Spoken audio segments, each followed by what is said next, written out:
Bonjour, alors c'est une intéressante question.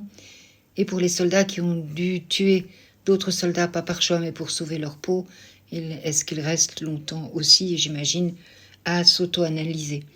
Alors, de nouveau, c'est extrêmement difficile de répondre à ce genre de questions. On n'est vraiment pas à leur place aussi, donc c'est un petit peu probablement au cas à cas et d'âme à âme, certainement. Ce qu'on sait en tout cas, par nos pionniers spiritualistes, par les messages qu'ils ont eus, on a plusieurs contacts de messages, entre autres par Leslie Flint, où des soldats témoignent en venant après témoigner donc de l'autre côté de ce qui s'est passé quand ils sont arrivés de l'autre côté. Et la première chose qu'ils disent tous, il y a eu plusieurs cas, et même très très éloignés, il y en a même un qui est décédé pendant l'époque de Cromwell, donc c'est très ancien, et ils disent tous qu'une fois qu'ils se retrouvent sur le champ de bataille, qu'ils se rendent compte qu'ils sont morts, qu'ils voient leur corps en dessous, la première chose qui leur vient vraiment dans leur âme, c'est, quand ils réalisent vraiment qu'ils sont morts, c'est que la futilité de la chose, combien c'était inutile en fait de se battre contre d'autres frères au fond, d'autres âmes frères. Et il y en a même un qui explique qu'ils se retrouvent tous là et qu'en fait il n'y a plus de haine du tout, il n'y a plus de colère du tout, il n'y a plus de rage du tout. Même si on peut imaginer qu'on se bat pour son pays ou qu'on se bat pour des valeurs ou qu'on se bat pour défendre son pays, on se rend compte de la futilité de la chose. Alors peut-être que ça annule tout quelque part, parce que peut-être qu'il y a eu une manipulation de l'humain aussi, je ne sais pas. Je sais juste qu'ils sont amenés de l'autre côté et que d'après leurs témoignages, il y a des témoignages aussi de soldats.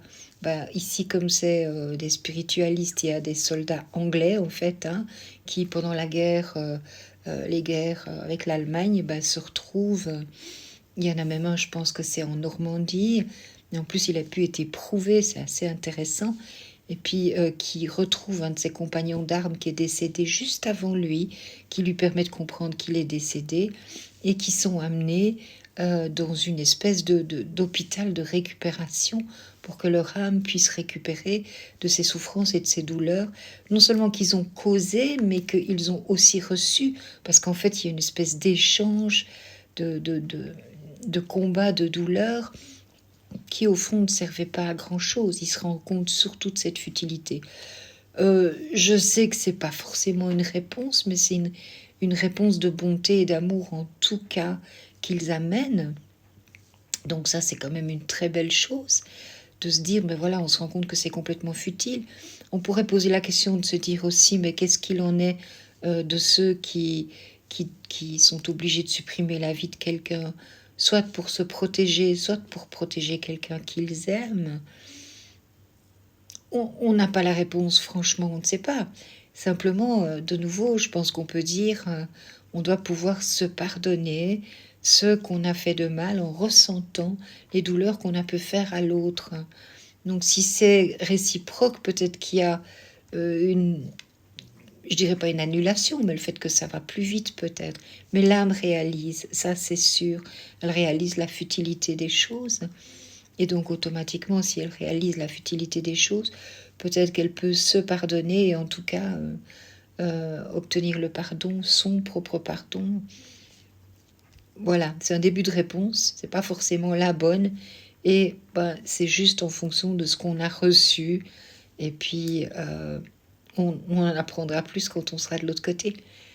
Et en tout cas, je te remercie pour ta question, c'est super intéressant, mais peut-être qu'on n'a pas toutes les réponses, juste une toute petite infime partie. L'important est de savoir que de l'autre côté, l'amour vainc de toute façon. Voilà, et ça c'est beau en tout cas. Je t'embrasse.